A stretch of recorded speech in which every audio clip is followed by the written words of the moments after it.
नमस्कार दोस्तों, गार्गी क्लासेस पर आपका स्वागत है। डेट आज की 26 दिसंबर 2021। देख लेते हैं इंडियन एक्सप्रेस की इंपॉर्टेंट न्यूज़ जो अभी हम इस वीडियो में डिस्कस करेंगे। फ्रंट पेज पे अगर देखें तो देखो ओमिक्रॉन के केसेस बढ़ रहे हैं लगातार। तो इस केस में सेंट्रल गवर्नमेंट के द्वारा अभी अनाउंसमेंट किया गया, प्राइम मिनिस्टर नरेंद्र मोदी जी ने अनाउंसमेंट किया है कि 15 से 18 साल के जो एज ग्रुप के लोग हैं उनको भी अब वैक्सीन शुरू हो जाएगा, उनको भी वैक्सीन मिलना शुरू हो जाएगा। क्योंकि हमें पता है अभी जो वैक्सीनेशन मिल रहा था वो 18 साल से ज़्यादा उम्र के लोगों को मिल रहा था। ठीक है, तो अब 3 जनवरी से 15 से 18 साल के लोगों को भी मिलना शुरू हो जाएगा। दूसरा, प्रिकॉशन डोज, दैट मीन्स इसमें आप देखोगे बूस्टर डोज भी देना शुरू की जा रही है हेल्थ केयर स्टाफ्स को 10 जनवरी से। तो इसमें मेन मुद्दा क्या है? एक तो केसेस बढ़ रहे हैं, दूसरा वैक्सीन की इफेक्टिवनेस है वो भी डाउन हो रही है, और ओमिक्रॉन का भी डर है। तो इन तीनों चीज़ों की वजह से, तीनों डरों की वजह से ये कहीं ना कहीं शुरुआत की जा रही है, और ये अपने आप में बहुत ही इम्पोर्टेंट साबित होने वाला है। कारण कि WHO ने भी पहले ये चीज़ अपनी तरफ से अनाउंस कर दी कि भाई बूस्टर डोज अब देने की ज़रूरत है, और उसमें कम से कम उन लोगों को आप प्रायोरिटी पे रखो जो हेल्थ केयर वर्कर्स हैं और जो लोग ऑलरेडी किसी ना किसी दूसरी बीमारी से, जिसको हम बोलेंगे कोमॉर्बिडिटी से ग्रसित हैं। ठीक है, इसके आगे अगर देखें तो एक भी ऐसे इंपॉर्टेंट न्यूज़ नहीं है जिसके ऊपर हमें पूरा डिटेल में डिस्कशन करना हो। इसके आगे पेज नंबर 2 पे एक न्यूज़ तो यहाँ पर आप देख सकते हो, इसरो ने अभी आप देख सकते हो 3 अर्थ ऑब्जर्वेशन सैटेलाइट्स के लॉन्च को डेफर किया है। एक तो ये, और एक दूसरी न्यूज़ यहाँ पर आप नीचे देख सकते हो कि IIT खड़गपुर का जो नया कैलेंडर लॉन्च हुआ है उसमें ये बताया गया है कि इंडिया की जो सिविलाइजेशन है, इंडियन सिविलाइजेशन, बोलो उनकी क्रोनोलॉजी में कुछ ना कुछ गड़बड़ रही है, या फिर कहीं ना कहीं छेड़छाड़ की गई है जो रियल हिस्ट्री है इंडिया की उसके साथ में। तो दोनों आर्टिकल्स को हम यहाँ पर अब डिटेल में देखते हैं। तो पहली जो न्यूज़ है that is related to ISRO. ISRO ने ये बोला कि 3 अर्थ ऑब्जर्वेशन सैटेलाइट्स की जो लॉन्चिंग है उसको हम डेफर कर रहे हैं। तो ISRO, that means Indian Space Research Organisation, तो ये डेफरमेंट करना अपने आप में बहुत ही इंपॉर्टेंट है।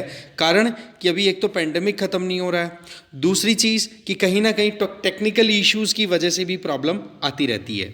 ठीक है ना, तो ऐसे में 3 अर्थ ऑब्जर्वेशन सैटेलाइट्स थे जो प्लान था कि हाँ भाई इस साल के 3rd और 4th क्वार्टर, दैट मीन्स जो अभी लास्ट जो 6 मंथ गए हैं, ठीक है, जुलाई से लेकर अभी तक, उसमें लॉन्चिंग होनी थी, पर वो लॉन्चिंग डेफर कर दी गई, और उसके पहले भी देखो डेफरमेंट ऑलरेडी हो चुके थे। ठीक है, अब इसमें आप देख सकते हो कि अब जो ये 3 लॉन्च हैं अब कब होंगे, इनको डेफर कर दिया गया है 1st quarter of 2022, that means जनवरी, फरवरी, मार्च, ये 3 महीने 2022 के जो होंगे उनमें इनकी लॉन्चिंग हो सकती है। ठीक है, हमारे यहाँ पर जो स्पेस डिपार्टमेंट है उसकी तरफ से बोल रहे हैं यहाँ पर डॉक्टर जितेंद्र सिंह, जो कि मिनिस्टर ऑफ स्टेट है, union minister of state for department of space. ठीक है जी, इसमें आप देख सकते हो फ्लाइट में एक तो गगनयान की टेस्टिंग होनी बाकी है, गगनयान लॉन्च होना है, वो अपने आप में बहुत इंपॉर्टेंट है। तो वो जहाँ तक है वो जनवरी 2022 में लॉन्च हो जाएगा। तो एक तो गगनयान के बारे में आप पूरी UPSC के पॉइंट ऑफ व्यू से डिटेल पढ़ोगे। इसके आगे और अगर इम्पोर्टेंट न्यूज़ या इम्पोर्टेंट पॉइंट्स जो इस पर्टिकुलर आर्टिकल में हमारे लिए है वो है कि जो भी लॉन्चिंग होनी है, ये 3 जो हम अर्थ ऑब्जर्वेशन सैटेलाइट, गगनयान, इनकी हम बात कर रहे हैं, तो बोले उसके लिए जो सैटेलाइट लॉन्चिंग व्हीकल्स हैं उनके नाम है, एक तो SSLV और एक है PSLV। तो इनका यूज़ किया जाएगा। तो ऐसे में PSLV की कॉन्फ़िगरेशन के बारे में आप एक बार ज़रूर पढ़ोगे। UPSC प्रीलिम्स में इससे रिलेटेड क्वेश्चन आया हुआ है, जिसमें कितनी स्टेजेस होती हैं, फ्यूल किस कैटेगरी का होता है, वो सारी चीज़ें आप बताओगे, और SSLV के बारे में भी एक बार आप ज़रूर पढ़ोगे। ठीक है जी, इसके अलावा अगर नज़र डालें तो अभी गगनयान और जो इंडिया का पहला सोलर मिशन है आदित्य L1, उसकी दोनों की लॉन्चिंग भी अपने आप में बहुत ज़्यादा इंपॉर्टेंट है, जो कि अभी 2022 में जहाँ तक है हो जाएगी। फिर बाकी देखो सिचुएशन बताएगी कि क्या कंडीशन होती है क्या नहीं होती। जैसा कि आपको पता होगा चंद्रयान 2 जब लॉन्च किया गया था तो उसकी पहले डेट कुछ और थी, पर उसमें प्रॉब्लम ये हो गई थी कि जो लीकेजेस थे, फ्यूल लीकेज होना, उसकी वजह से फिर उसको डेफर किया गया था। फिर बाद में पोस्टपोन करने के बाद में फिर उसको लॉन्चिंग की दी गई थी। तो ऐसे में अभी भी गगनयान और आदित्य L1 ये जो प्रोजेक्ट है, ये जो मिशन है इंडिया का फर्स्ट सोलर मिशन, इसके बारे में भी आप UPSC पॉइंट ऑफ व्यू से एक बार जरूर पढ़ोगे। इसके आगे चलें। नेक्स्ट न्यूज़ है आईआईटी खड़गपुर में जो नया कैलेंडर लॉन्च हुआ उसमें ये कहा जा रहा है कि इंडिया की जिस जो सिविलाइजेशन के बारे में जो हिस्ट्री लिखी हुई है उसकी क्रोनोलॉजी में कहीं ना कहीं डाउट्स अभी हैं। तो ये चीज़ आप यहाँ से क्लियर कर सकते हो कि इंट्रोडक्टरी नोट क्या है आईआईटी खड़गपुर का, उसमें ये लिखा है कि जो करंट क्रोनोलॉजी बताई हुई है इंडियन सिविलाइजेशन की, तो बोलो उस पर कहीं ना कहीं कुछ डाउट्स हैं, कुछ क्वेश्चंस हम रेज कर सकते हैं, चाहे वो लिटरेचर से रिलेटेड हो, चाहे कल्चर से, चाहे स्पिरिचुअल टेक्स्ट से रिलेटेड। जैसे बुद्धा या महावीर की अगर जन्म की बात करें तो बोलो उनके टाइम में भी कहीं ना कहीं छेड़छाड़ की गई है, और ये सारा कुछ किया गया है पिछले 1000 सालों में। इसका मतलब क्या हो गया कि जो वेस्टर्न जो स्कॉलर्स हैं उन्होंने इंडिया के ऊपर जो रिसर्च किया उसमें कुछ ना कुछ गड़बड़ियाँ उन्होंने अपने रिकॉर्ड में रखी हैं। फॉर एग्जाम्पल अगर वैदिक श्रुतिस की अगर बात करें जिनको हम ऑरेक्युलर फॉर्म बोलेंगे, तो बोलो उनके बारे में भी कहीं ना कहीं छेड़छाड़ की गई है वैदिक एज और पुरानिक लिटरेचर में भी। ठीक है, तो बोले ये टाइम ये जो डिस्टॉर्शन है, डिस्ट्रैक्शंस हैं, या फिर कॉम्प्रोमाइज़ किया हुआ है डेटा को, या फिर सप्रेशन किया हुआ है, उसको करेक्ट करना बहुत ज़्यादा ज़रूरी है। और ये जो कैलेंडर लॉन्च हुआ है इसका टाइटल क्या दिया है आईआईटी खड़गपुर ने, recovery of the foundation of Indian knowledge system. ठीक है जी, तो ये कुछ इंपॉर्टेंट चीज़ें थी। और साथ में विवेकानंदा, अरविंदो घोष, इनको कोट करते हुए कहा कि वाकई में जो आर्यन सिविलाइजेशन की जो एक्सप्लेनेशन है कि हम कहाँ से ओरिजिनेट हुए हैं, किस तरीके से लाइफ को हमने कंटिन्यू किया है, तो वेस्टर्न एक्सपर्ट्स ने उनको बहुत ज़्यादा एक तरीके से मिस्टेकनली या रॉन्गली एक्सप्लेन किया है। तो अब देखो एथिक्स पॉइंट ऑफ व्यू से स्वामी विवेकानंद और सर अरविंदो घोष दोनों के बारे में आपको इन फिलोसोफर्स के बारे में डिटेल पढ़नी है। ठीक है, स्वामी विवेकानंद की लीडरशिप के पॉइंट ऑफ व्यू से भी आपको जीएस पेपर 1 के पॉइंट ऑफ व्यू से भी इसको पढ़ना है। ठीक है ना, तो ये ध्यान रखें। और अरविंदो घोष के बारे में जैसे आप एक्सट्रीमिस्ट ग्रुप की बात करोगे कांग्रेस का, तो उसमें देखो 3 नाम तो बहुत हाईलाइट रहते हैं जिनमें लाल पाल बाल। ठीक है, इसके अलावा अरविंदो घोष भी साथ में थे, पर उन्होंने जैसे ही कांग्रेस का सप्रेशन किया गया था, इन एक्सट्रीमिस्ट ग्रुप के जो लोग थे उनको सप्रेस किया था, जिसमें लाला लाजपत राय ने तो एक तरीके से देश छोड़ना पड़ा था, अमेरिका चले गए थे, बाल गंगाधर तिलक को जेल हो गई थी। ठीक है, विपिन चंद्रपाल और अरविंदो घोष इन्होंने रिटायरमेंट ले लिया था एक्टिव पॉलिटिक्स से। ये सारी चीज़ें अपने आप में बहुत इंपॉर्टेंट है। तो इन पर्सनैलिटीज़ के बारे में आप एक बार ज़रूर पढ़ोगे, क्वेश्चन बन सकते हैं मेंस में और प्रीलिम्स में भी बन सकता है, कोई बड़ी चीज़ नहीं है क्वेश्चन बनना। ठीक है, आगे चलते हैं अभी। और ये जो ओपिनियन पेज पे जो आर्टिकल आता है पी चिदम्बरम जी का, ये देखो आज एग्ज़ाम पॉइंट ऑफ व्यू से कुछ ज़्यादा इंपॉर्टेंट नहीं है, क्योंकि इन्होंने पूरे साल को सम अप किया है और उसमें केवल क्रिटिसिज्म है, तो इसलिए ज़्यादा हम ध्यान नहीं दे सकते इस चीज़ पे।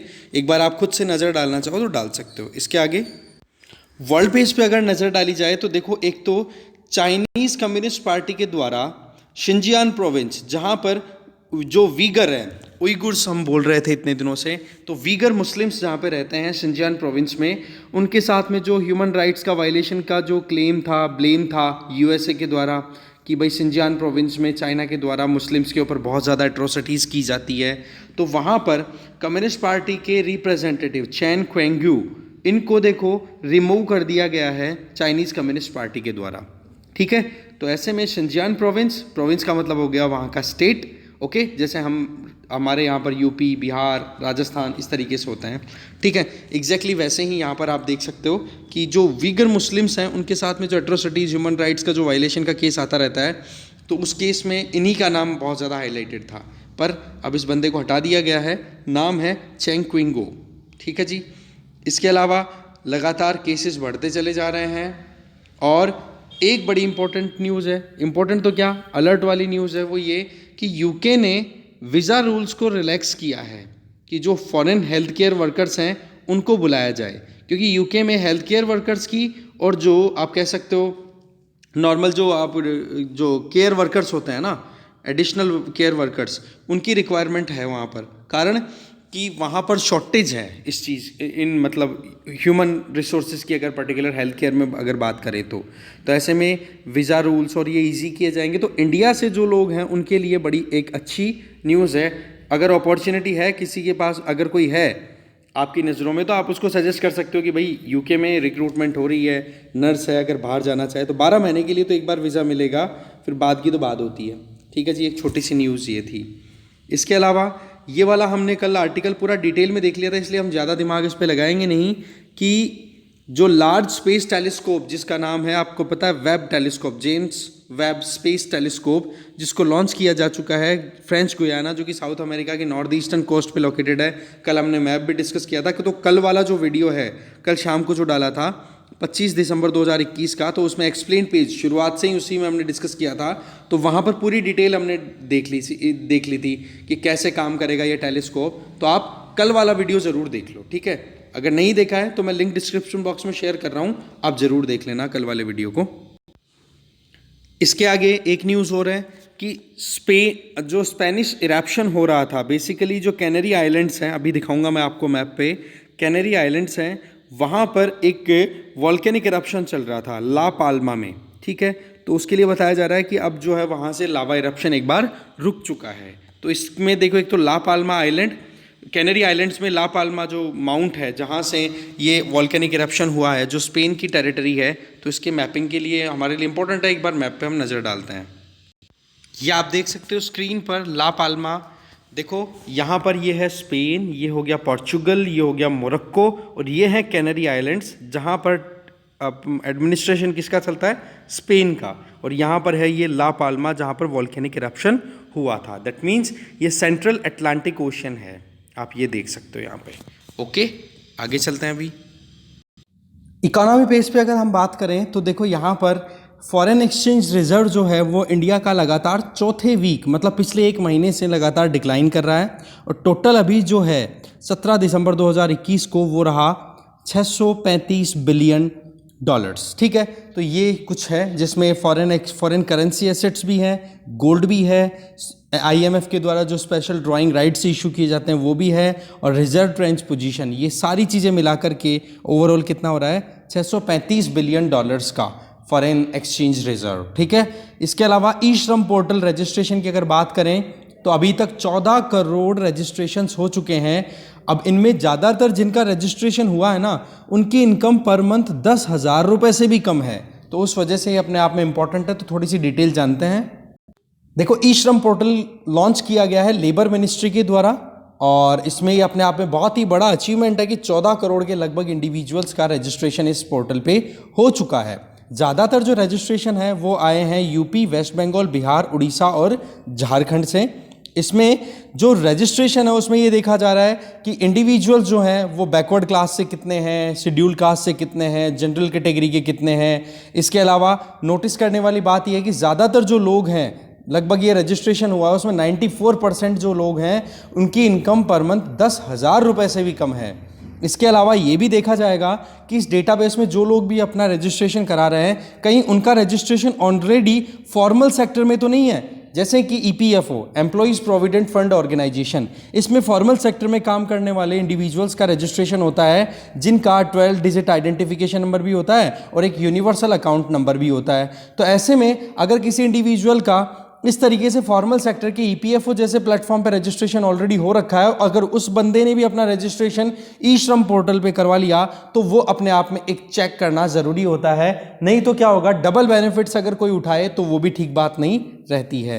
इसके आगे अगर हम नज़र डालें तो इस ई श्रम पोर्टल पर यह देखा जाएगा कि अनऑर्गेनाइज सेक्टर के जो वर्कर्स हैं, जिसमें जो माइग्रेंट वर्कर्स हैं, गिग वर्कर्स हैं, एग्रीकल्चरल वर्कर्स हैं, आंगनवाड़ी वर्कर्स हैं, स्ट्रीट वेंडर्स हैं, डोमेस्टिक वर्कर्स हैं, इनको यहाँ पर रजिस्ट्रेशन दे करके और फिर बाद में इनका वेलफेयर और इनकी जो एक होती है ज़रूरतें पूरी करने की, वो होती है कि हाँ जी अभी क्राइसिस जो आया था पेंडेमिक के टाइम पे, उसको टैकल किया जा सके।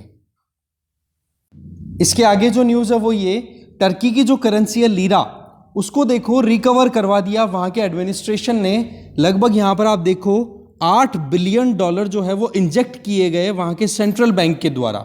इससे क्या हुआ, डॉलर्स वहाँ पे टर्की की इकोनॉमी में सर्कुलेट होने लग गई, तो डॉलर्स की क्वांटिटी बढ़ गई, तो लीरा वहाँ की करेंसी की जो वैल्यू है वो थोड़ी सी राइज हुई है।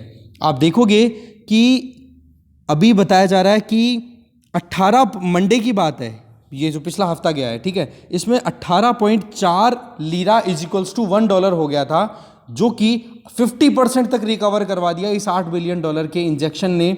लगभग अब लीरा ट्रेड कर रहा है कितना 10.4 लीरा इज इक्वल्स टू $1। तो 18 से 10.7 पे आ गया, तो ये इंप्रूवमेंट हुआ है। ठीक है, तो ये इंटरवेंशन रहा सेंट्रल गवर्नमेंट का, सेंट्रल बैंक का वहाँ पर टर्की में। ठीक है जी, तो जो भी इंपॉर्टेंट न्यूज़ थी वो हमें डिटेल में देखनी थी, वो हमने डिटेल में देख लिया है। इसके आगे अगर नजर डालें, स्पोर्ट्स पेज पे भी ऐसी कुछ इंपॉर्टेंट न्यूज़ नहीं है जिसको हमें डिटेल में देखना हो। Okay, thank you very much for watching this video. जो भी कंटेंट था वो हमने डिटेल में देख लिया है। Okay, thank you.